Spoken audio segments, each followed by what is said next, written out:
अस्सलाम वालेकुम, मेरी धरती मेरी दुनिया के साथ मैं हूँ नाजिया अकरम। एक दफ़ा एक शख्स की कुल्हाड़ी खो गई तो उसके दिल में शक बैठ गया कि कुल्हाड़ी ज़रूर पड़ोसी के बेटे ने चुराई है।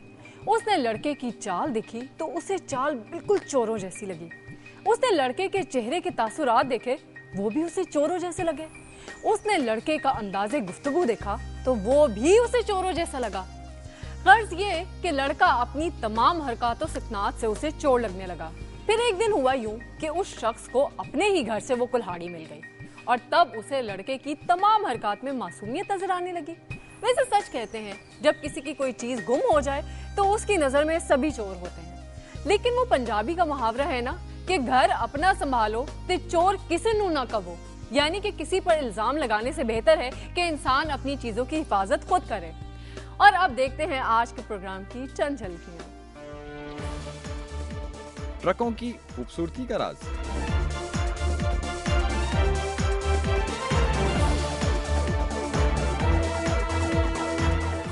और बताएंगे आज अपने शहर के बारे में अमजद इस्लाम अमजद। कौन है हमारा रुस्तमे पाकिस्तान?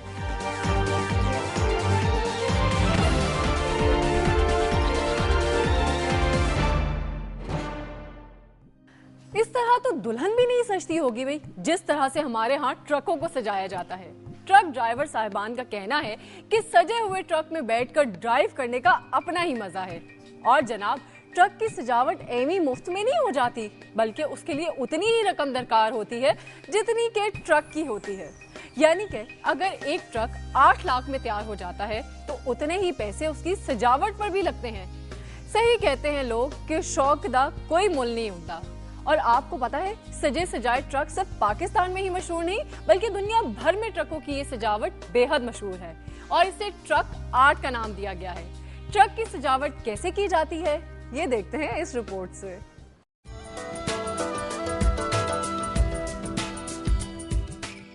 ट्रक बॉडी मेकिंग के हवाले से डेरा गाजी खान के कारीगर मुल्क भर में एक खास शोहरत रखते हैं। यहाँ तैयार होने वाले ट्रकों की बॉडीज खूबसूरती के साथ साथ मजबूती और पायदारी में अपनी मिसाल आप हैं। ये ट्रक की आपने पूरे काम देख लिया है। इस पे बनाने में तकरीबन 1 महीना दरकार है और उसके लिए मुख्तलिफ शोबों से गुजर कर ये तैयार होता है, जिसमें बॉडी मेकर हो गया, निकेल हो गई, प्लास्टिक हो गया और ये चमक पट्टी, ये घुंघरू पैदान, ये सब चीज़ों के तैयार होके तकरीबन ये 14 से 15 लाख में तैयार होता है। इसमें 1 महीना तकरीबन लग जाता है। ट्रक मालकान का कहना है कि जापान समेत मुख्तलिफ मुल्कों से दरामदशुदा गाड़ियों के नए सिंगल फ्रेम कमजोर होते हैं, ताहम यहाँ के माहिर कारीगर इसे डबल फ्रेम में बदल देते हैं ताकि ये ना हमवार रास्तों पर भी टूट फूट से महफूज रह सकें। शीशम और दयार की लकड़ी, एंगल आयरन समेत लोहे की चादर लगाकर 1 माह की इंतहाई मेहनत के बाद मुकम्मल होने वाली बॉडी को तज़ीनो आराइश के लिए माहिर कारीगरों के पास भिजवा दिया जाता है, जहां मुख्तलिफ रंगों की चमक पट्टी, रिफ्लेक्टर्स, आराइशी बत्तियां, जंजीरों में जुड़े घुंघरुओं के इस्तेमाल समेत मुख्तलिफ रंगों के नक्शो निगार बनाकर इसे नई नवेली दुल्हन की तरह सजा दिया जाता है। ट्रक बॉडी मेकिंग के हवाले से डेरा गाजी खान पूरी मुल्क में मशहूर है। जब हम यहाँ पर अपनी गाड़ी को लाते हैं तो उसे सजाए बगैर यहाँ से नहीं जाती है।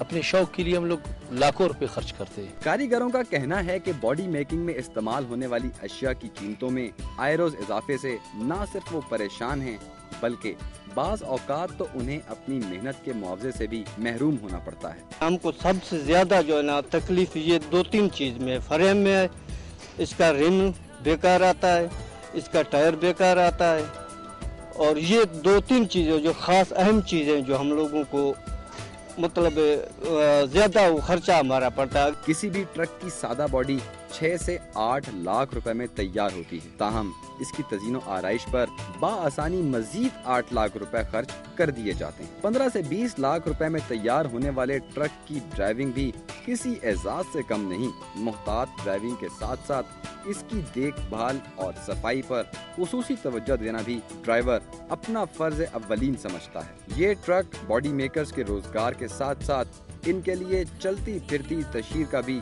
अहम जरिया है। आप एक तस्वीर देख लें और पहचान लें कि ये तस्वीर किस जगह की है। हमें लेनी है एक छोटी सी ब्रेक, सो चंद लम्हों के बाद आते हैं, हमारे साथ रहिएगा।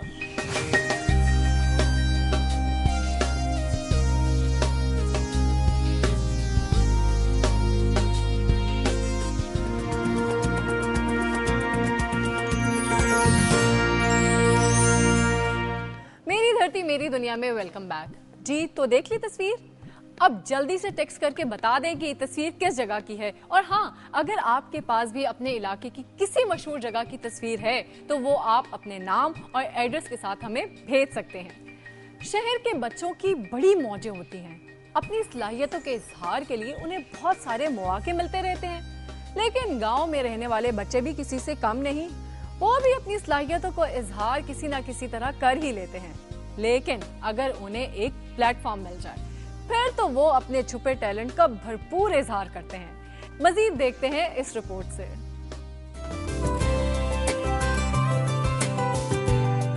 रजाना में साल भर में नसाबियों हम नसाबी सरगर्मियों में आला कारकर्दगी का मुजाहरा करने वाले तलबा व तालबात के एजाज में तकरीब तकसीम इनामात मुनक्कद की गई। तकरीब के मेहमान खसूसी मुमताज सनतकार मियाँ मोहम्मद काशिफ अशफाक थे। दौरान तकरीब स्कूल के तलबा ने कौमी और दीनी अक़दार को टेबलो के जरिए उजागर किया।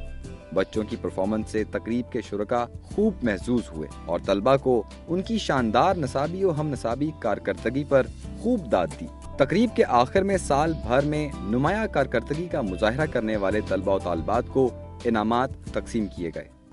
और जनाब, अब देखते हैं एक वीडियो जो हमें भेजी है दुनिया के रिपोर्टर शाहिद महमूद ने। अगर आपके पास भी कोई दिलचस्प वीडियो है तो वो आप हमें भेज सकते हैं और वीडियो भेजकर आप बन सकते हैं दुनिया के रिपोर्टर। चले आए, आप देखते हैं वो वीडियो।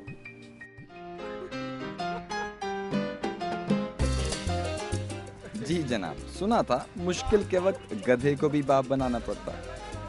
देख भी लीजिए, गधे साहब आराम फरमा रहे हैं जबकि खोता रेड़ी बाइक खींच रही।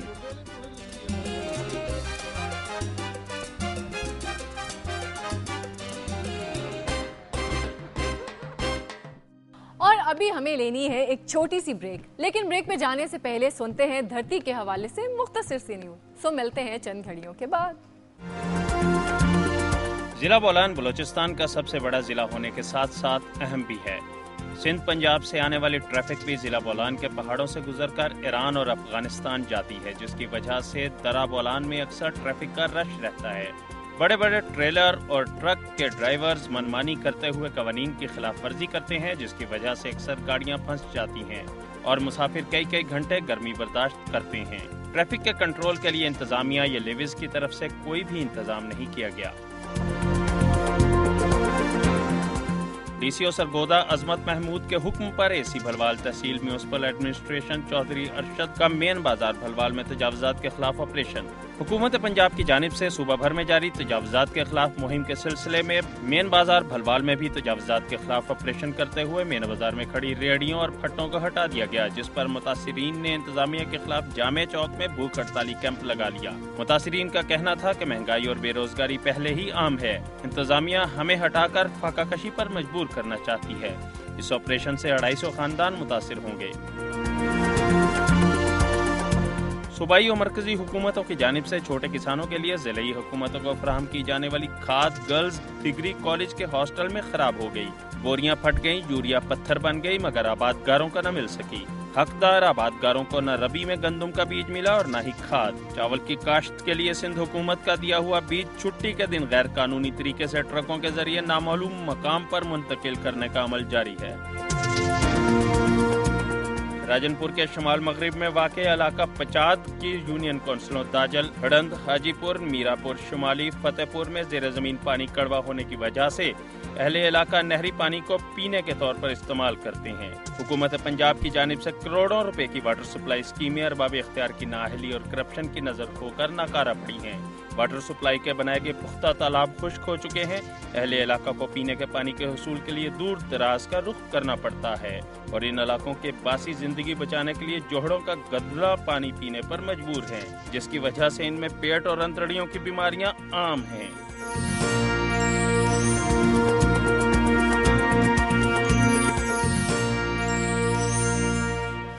पहलवानी काफी मकबूल खेल है और जो पहलवानी करते हैं उन्हें तो शौक होता ही है, लेकिन जो नहीं करते वो भी शौक से इस खेल को देखते हैं।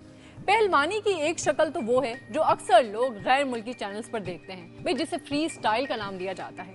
ऐसी ही रेसलिंग पाकिस्तान में भी खेली जाती है, लेकिन थोड़े से मुनफरिद अंदाज में। और हमारे यहाँ पहलवान भी उमागा, जॉन सेना और द रॉक से भी किसी तरह कम नहीं होते।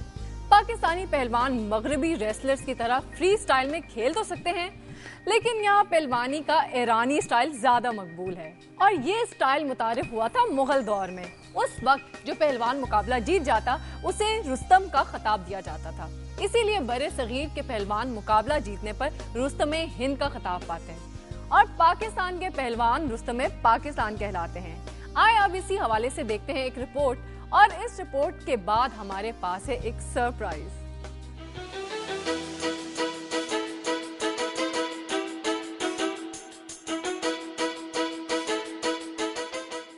पहलवानी पंजाब का रिवायती खेल है। पंजाब की सरजमीन ने ऐसे शाहजोर पैदा किए हैं जिन्होंने दुनिया के नामवर पहलवानों को गिराकर आलमी सतह पर पाकिस्तान के सब्ज हिलाली परचम को बुलंद किया है। लेकिन हुकूमती अदम दिलचस्पी और अदम सरपरस्ती से ये खेल दम तोड़ता चला गया और अब पहलवान कब्रिस्तानों के अंदर अखाड़े बनाकर इस खेल को जिंदा रखने की कोशिश कर रहे हैं। अगर अच्छी कोई क्लब मिल जाए, गवर्नमेंट सरपरस्ती करे, क्यों नहीं कि पाकिस्तान वास्ते ये जी नर्सरी है पाकिस्तान का नाम रोशन करेगी और आने वाले वक्त वास्ते पाकिस्तान के नाम और पहलवान बन जाएंगे। ऐसी ही एक मिसाल रुस्तम पाकिस्तान 25 साला उस्मान मजीद उर्फ बिल्लू पहलवान की है।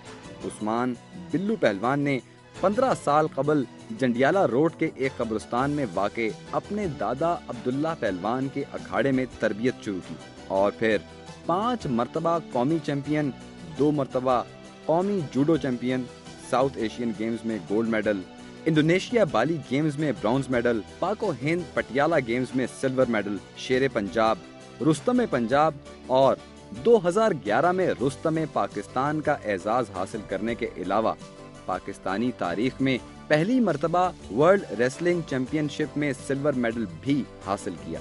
उस्मान मजीद उर्फ बिल्लू पहलवान के दादा और उनके भाई ने 1960 की ओलंपिक गेम्स में पाकिस्तान की नुमाइंदगी के अलावा दर्जनों एजाजात हासिल किए। उस्मान पहलवान के वालिद मजीद पहलवान भी 18 मरतबा कौमी चैंपियन रहने के अलावा मुतअद्दिद कौमी एजाजात हासिल कर चुके हैं।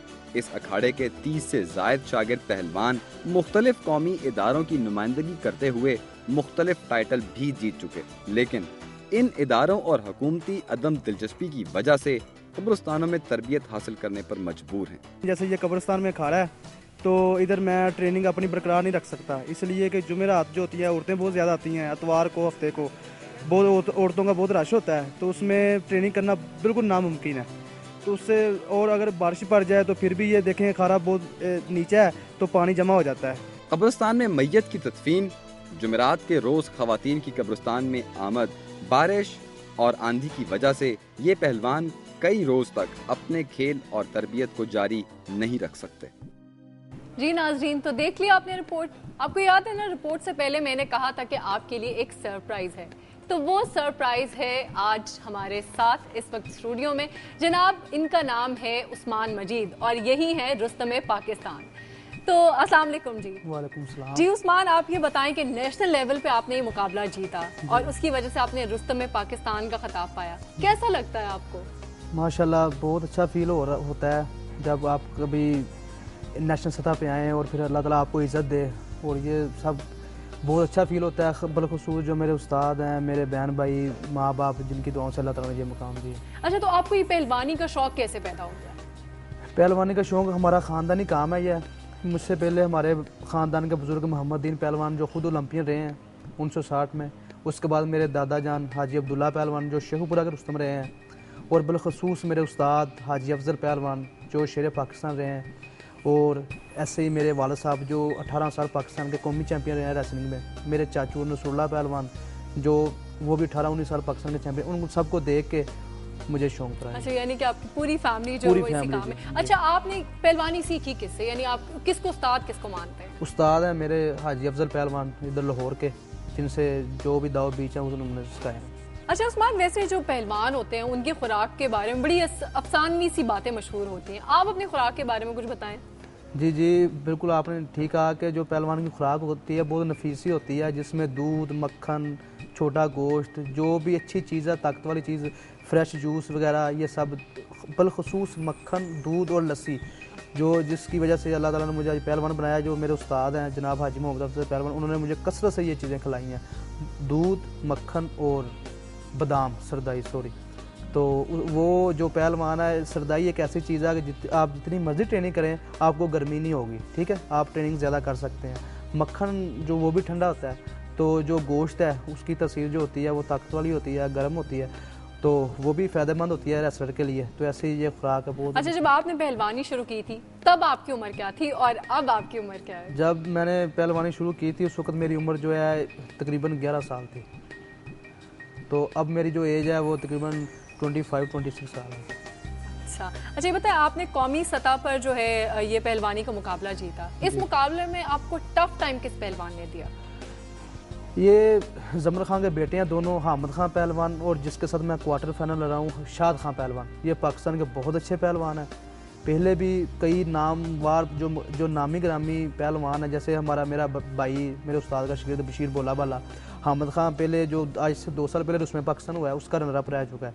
तो हामिद खान बहुत अच्छा पहलवान था, उसके साथ मुकाबला बहुत टफ था। उसका भाई शाद खान जो पहलवान है वो भी पाकिस्तान में उसका एक अपना मकाम है, उसका तो मैंने क्वार्टर फाइनल लड़ा, वो भी मुकाबला बहुत सख्त है। ऐसे ये दोनों भाई, इनके साथ मेरा मुकाबला जो है, ज़हन में थोड़ा सा दबाव था कि ये दोनों भाई अच्छे हैं तो मुकाबला सख्त होगा।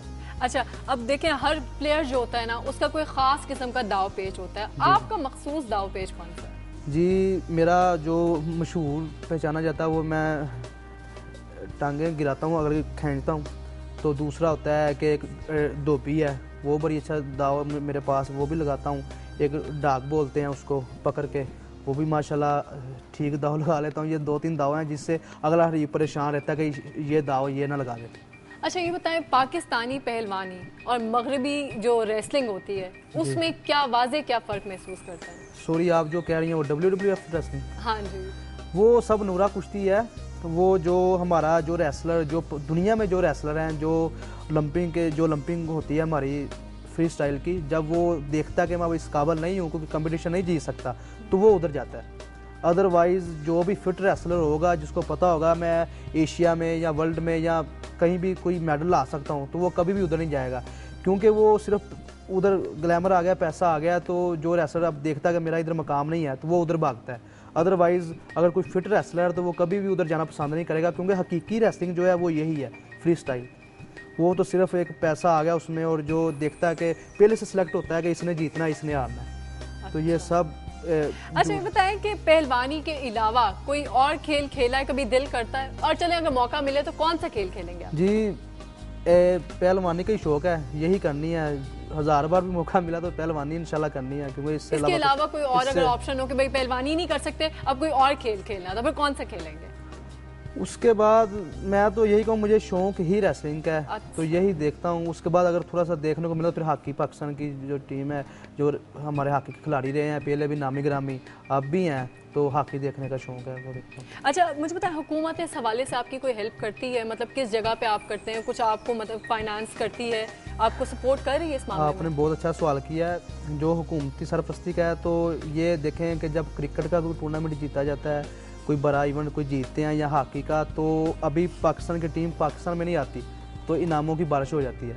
लेकिन अफसोस के साथ कहना पड़ रहा है कि जो अब हमारी रेसलिंग की टीम है, जो रेसलिंग जो फ़न पहलवानी है पाकिस्तान में, वो बहुत ज़वाल पजीर हो रहा है। उसमें तकरीबन बहुत ज़्यादा हाथ हमारे गवर्नमेंट का है, क्योंकि जब बोलू ख़ानदान था, बोलू पहलवान, अच्छा, नोकी, जारा, उस वक्त तक तो पहलवानी पाकिस्तान में बहुत अच्छी थी, क्योंकि वहाँ जो गवर्नर थे वो आते थे, जो वज़ीर आज़म थे वो सब आते थे कंपटीशन देखने के लिए। लेकिन उसके बाद उन्होंने पाकिस्तान को क्लब दिए, अखाड़े दिए बहुत ज़्यादा, उस वक्त दिए, अब दोबारा वापस ले लिए गए वो सब क्लब। ये भी पाकिस्तान में पहलवानी के ज़वाल का एक अहम सबब है कि जो अखाड़े देकर वापस ले लिए गए। अब मैं शेखपुरा से तल्लुक़ रखता हूँ, तो शेखपुरा में कोई भी एक ऐसा मेन क्लब बनी है कि जहाँ मैं पुरसकून आराम से ट्रेनिंग कर सकूँ। जहाँ मैं ट्रेनिंग करता हूँ वो एक कब्रस्तान में छोटा सा अखाड़ा है, जिसमें अब आपको पता होगा कि अब ख़वातीन का बहुत आना जाना रहता है, बलखसूस कब्रस्तान में। तो जब वो आ जाती हैं तो थोड़ा सा साइड पे हो जाते हैं, जब वो चली जाती हैं फिर मसलन के सुकून से हम ट्रेनिंग नहीं कर सकते। ये भी एक पहलवानी के ज़वाल का एक अहम सबब है।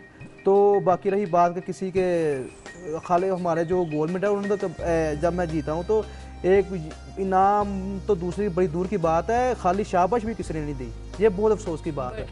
जी नाज़रीन, वैसे ये बड़े अफसोस की बात है कि पहलवानी जो है वो हमारा रवायती खेल है, और जिस तरह से रुस्तम पाकिस्तान हमारे साथ बैठे हैं और वो ओपनली कंप्लेन कर रहे हैं कि उन्हें हुकूमत की तरफ से किसी किस्म की कोई सपोर्ट नहीं मिलती। हमारा ये एक कल्चर का भी पार्ट है, इसको हमें सपोर्ट करना चाहिए। प्रोग्राम मेरी धरती मेरी दुनिया के ज़रिए मैं हुकूमत से जो है रिक्वेस्ट करूँगी कि वो ज़रूर इस मामले में रुस्तम पाकिस्तान की हेल्प करें और उन्हें किसी तरह से भी जो है उनको ज़रूर सपोर्ट किया जाए। अच्छा ये बताएं कि आजकल की जो फिल्में पाकिस्तानी फिल्में बन रही हैं उसमें पहलवान किस्म के हीरो आते हैं, आपको कभी शौक हुआ फिल्म में आने का? जी नहीं, मैं तो ये समझूंगा कि ये पहलवानों के साथ मजाक किया जाता है, क्योंकि जब पहले जो फिल्में बनती थी जिसकी अब नकल कर रहे हैं तो वो तो फिल्में बहुत अच्छी होती थी, वो पहलवानों की इज्जत वकार और बढ़ाती थी। लेकिन आज के दौर में जो फिल्में बन रही हैं उसमें जो बहुत ही कमज़ोर है उसको पहलवान कह दिया जाता है, जो बहुत ही जिसको बोलते हैं मोटा है उसको पहलवान कह दिया जाता है, या कोई बहुत ही उल्टा किस्म का आदमी हो उसको पहलवान शो किया जाता है। ये भी पहलवानी के सवाल का एक बहुत अहम जुज़ है, ऐसा नहीं करना चाहिए। पहलवानी तो बहुत शरीफ लोगों का खेल है, बहुत ही ईमानदार लोगों का खेल है, इसको पहलवानी नेगेटिव करके नहीं दिखाना, नेगेटिव करके नहीं दिखाना चाहिए इसको। अच्छा उस्मान साहब, आपको रुस्तम पाकिस्तान का खिताब मिला, ये सिर्फ खाली खुली एक खिताब ही है कि इसके साथ आपको कोई रिवॉर्ड वगैरह भी मिले हैं? जी नहीं, ये बस रुस्तम पाकिस्तान का खिताब ही होता है। तो ये किस सूरत में मिलता है, मतलब किस तरह से मिला? ये ऐसे होता है कि डिपार्टमेंट के दो लड़के लिए जाते हैं, जैसे वापटा, मैं वापटा से बिलोंग करता हूँ, वापटा की तरफ से खेलता हूँ, तो दो लड़के लेके जो अच्छे लड़के होते हैं उनमें मैं वापटा की तरफ से हूँ, मैं और बशीर बोला वाला ये दोनों सेलेक्ट हुए। हमारे पहले आपस में ट्रायल होते हैं, उसमें से वापटा में से 2 लड़के निकलते हैं, आर्मी, रेलवे, पंजाब पुलिस। अच्छा, मतलब इस तरह से जो भी लड़के जीते बस उनको कह दिया जाता है कि जी आप रुस्तम पाकिस्तान? नहीं, उनके साथ आपस में कंपटीशन होता है। फिर लड़के जो हार जाता है वो नीचे ही रह जाता है, जो जीतता जाता है वो राउंड मैच, उसके बाद क्वार्टर फाइनल, फिर सेमीफाइनल, फिर जो 2 लड़के आगे आते हैं वो फाइनल लड़ते हैं। ठीक है, तो वो जो एक जीतता है वो उसमें पाकिस्तान खिलाता है जी। इसके अलावा ये बहुत मजे की गेम होती है। बहुत शुक्रिया उस्मान साहब आपका। हम आपके लिए दुआ करेंगे कि आप सिर्फ पाकिस्तान का नाम पाकिस्तान में ही नहीं बल्कि पूरे इंटरनेशनल लेवल पर बहुत ज़्यादा इसको फेमस करें। बहुत शुक्रिया आपका। जी नाज़रीन, आपने रुस्तम पाकिस्तान यानी उस्मान मजीद की मज़े की बातें सुनी। आई एम श्योर आपको बहुत मज़ा आया होगा, लेकिन अब वक्त हो गया एक ब्रेक का। आप कहीं मत जाइएगा, हम आते हैं चंद लम्हों बाद ब्रेक से।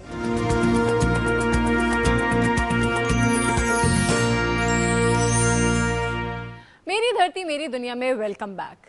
अमजद को तो आप जानते हैं ना, बहुत बड़े शायर और ड्रामा निगार हैं। अपनी नौजवानी में उन्होंने अपनी पसंद की जगह शादी के लिए अपने वालिदैन को कहा। वालिदैन ने नौजवान बेटे की बात को ज्यादा संजीदगी से नहीं लिया और मामला खानदान का भी था। भाई जिस लड़की से अमजद शादी करना चाहते थे वो उनकी कजन भी थी। खैर, जब वालिदैन ने कोई मुस्बत जवाब नहीं दिया तो अमजद साहब ने अपनी शायरी के पहले मजमूए का इंतसाब उन्हीं खातून के नाम किया जिनसे वो शादी करना चाहते थे। किताब छपी तो 2 काम हुए, एक तो ये कि किताब मकबूल हो गई और दूसरे ये कि अमजद साहब के दिल की मुराद भी भर आई। घर वालों को गुस्सा तो बहुत आया लेकिन फिर शादी के लिए मान गए और वही खातून अब माशाल्लाह अमजद साहब की बेगम भी हैं। और चले आए सुनते हैं आज अमजद साहब अपने शहर के बारे में हमें क्या बता रहे हैं।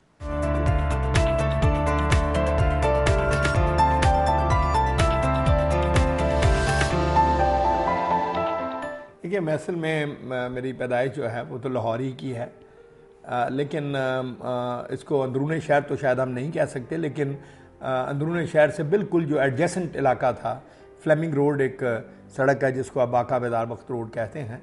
तो ये जो मोची दरवाजे से समझ लीजिए आप ये कोई 200-250 गज दूर होगा हमारा घर। तो एक तरह से इसको हम ये भी कह सकते हैं कि इसमें वो जो कल्चर है अंदरून शहर का वो कमोबेश यहाँ भी इसी तरह से था। देखिए, हमारी फैमिली जो है ये 1930s में सियालकोट से शिफ्ट होकर आई थी, तो इस हवाले से मेरा ननिहाल ददियाल दोनों सियालकोट के हैं। और वो जो एक पीछे कल्चर का था रेफरेंस वो भी यकीनन होगा, क्योंकि मुझे याद है मेरे बचपन में जब मैं बोलता था तो लोग एकदम मुझे कहते थे कि तुम सियालकोट के हो, तो मैं बड़ा हैरान होता था कि भाई इसको कैसे पता चला है। तो वो असल में मेरा लहजे का एक अंदाज होता था। हम एक दस्तकार फैमिली थे, एक जिसको लोअर मिडिल क्लास कह सकते हैं, या अगर आप चाहें तो शायद लोअर क्लास भी कह लें, एक्सट्रीम लोअर नहीं थी। तो वो मेहनत कश एक तरह के लोग थे। खराद की कुछ मशीनें थीं, कोई लकड़ी की 1-2 मशीनें थीं। तो हमारी फैमिली का यही बिज़नेस था और बहुत देर तक यही रहा। मैं गालिबन पहला उनमें से वो था जिसको क्या कहना चाहिए, अब लोगों के सपूत होते हैं, कपूत निकला कि जिसने पढ़ाई लिखाई और इस तरफ चला आया। अगरचे वसाइल बहुत ज़्यादा नहीं थे, लेकिन मैं जब भी मैं याद करता हूँ तो मुझे ये लगता है कि उन कम वसाइल में भी जो एक खुश दिली से ज़िंदा रहने का एक एटमॉस्फेयर था, वो एक बहुत बड़ी नेमत थी जो शायद अब हमसे हमेशा के लिए छूट गई है। एक तो ये था कि अभी उस वक्त में इतनी ज़्यादा ये जो नफ्सा नफसी है और वैल्यूज़ का जो एक क्राइसिस है वो शायद ऐसा नहीं था। मुझे अच्छी तरह याद है कि हमारे बचपन में अगर कोई लड़का कोई अनटूवर्ड हरकत करता था तो उस मोहल्ले के तकरीबन तमाम जो उसकी वालिद के हम उम्र लोग थे, उनको एक पहले से दिया हुआ हक था कि वो उसको रोकें, उसको ज़बान से रोकें, और अगर महसूस करें तो उसको 2-4 थप्पड़ भी लगा के उसको रोकें उस बुरे काम से। और लुत्फ़ की बात ये थी कि शाम के वक्त उस बच्चे के बाप को जब ये पता चलता था तो वो शुक्रिया अदा करने के लिए आता था कि थैंक यू वेरी मच, तुमने मेरे बच्चे को बुरे काम से रोका है। अब बदकिस्मती से आप देखिए कि अगर आपके हमसाए में कोई बच्चा इस तरह का हरकत करे तो आप उसकी तरफ देख नहीं सकते, क्योंकि शाम के वक्त उसका बाप पिस्तौल लेकर आ जाता है। मुझे जो चीज़ हॉन्ट करती है और जो चीज़ मुझे तंग करती है वो इंसानी रिश्तों के अंदर जो फ़र्क पड़ा है। ये ज़ाहरी फ़र्क हैं। इमारतें बड़ी बड़ी हो गई, सड़कें खुली चौड़ी हो गई, ट्रैफिक बहुत ज़्यादा हो गई, ये चीज़ें होती रहती हैं शहरों में, कोई ऐसी बात नहीं। लेकिन शहर का जो शहरपन होता है जिसमें लोग जो हैं वो एक ऐसी हवा में मिलकर सांस लेते हैं जिनमें उनकी खुशियाँ और गम साझे होते हैं, वो चीज़ जो है वो मुझे बड़ी लैक करती हुई महसूस होती है। नॉस्टैल्जिया वैसे तो सब में ही होता है, सबको अपना गुजरा हुआ ज़माना अच्छा लगता है, लेकिन मैं समझता हूँ कि उस ज़माने में लोग जो हैं वो इंसानी कदरों के हवाले से शायद आज से बहुत बेहतर इंसान थे। मैं मतलब शोखी तो यकीनन थी, लेकिन मेरे ख्याल में मैं उस तरह का शायद शरारत पसंद नहीं रहा। खेलों में अलबत्ता मैं क्रिकेट मुझे बहुत पसंद थी और फिर मैं आगे चल के यूनिवर्सिटी के लेवल तक खेला भी, और बल्कि मेरे पास कलर भी है इस्लामिया कॉलेज सिविल लाइंस का क्रिकेट का। तो क्रिकेट में मेरा इब्तदाई, इससे मैं समझता हूँ, आज भी मैं ये कहता हूँ कि जब तक हम अपने बच्चों के लिए आउटडोर गेम्स जो हैं वो ख़ास तौर पे वो अगर मुहैया करें तो उनकी 50% खराबियाँ प्रॉस्पेक्टिव जो हैं वो वहीं ख़त्म हो सकती हैं। तो जब एक बच्चा थका हारा स्कूल की पढ़ाई के बाद खेल के मैदान से आता है तो मेरा नहीं ख्याल कि उसको कोई ऐसी ख़ास शरारत सूझती हो। तो अगर आज भी हम अपने माशरे में अपने बच्चों को सेहतमंद तफरी जो है वो आम करें तो बहुत से मसाइल से बचा जा सकता है। होता ये है कि हर इंसान के अंदर 2 शहर होते हैं। एक शहर वो होता है जिसमें वो रहता है और एक शहर वो होता है जिसमें वो रहना चाहता है। ये जिस शहर में वो रहना चाहता है ये मुस्तकबिल में भी हो सकता है और माजी में भी हो सकता है। तो मैं समझता हूँ कि लाहौर के साथ शायद हमारा इसी तरह का रिश्ता है कि बहुत सा ऐसा मेरी यादें हैं, बहुत सी ऐसी बातें हैं जिनके हवाले से मैं पुराने लाहौर में रहना चाहता हूँ। मेरा ख्याल है जो इलेक्ट्रॉनिक मीडिया है इसने इसके आकर शायद इसने उस कल्चर को जो भी एक क्या कहना चाहिए एक तो बडिंग कल्चर था और एक वो था जो शायद रिडंडेंट हो रहा था, तो आहिस्ता आहिस्ता उन दोनों चीज़ों को उन्होंने खा लिया। मेले ठेले तो अब भी लगते हैं लेकिन अब उनमें वो जोश व खरोश उस तरह का शायद नहीं होता क्योंकि हम शायद बहुत ज़्यादा शहरी हो गए हैं और ये मेले जो हैं ये हमें नेचर से ज़्यादा करीब, ज़मीन से करीब लेकर जाते हैं और बदकिस्मती से हम अब ज़मीन से करीब रहना कोई बहुत ज़्यादा पसंद नहीं करते। यहाँ तक कि हमें आसमान को, सितारों को देखे हुए भी शायद कई महीने गुजर जाते हैं।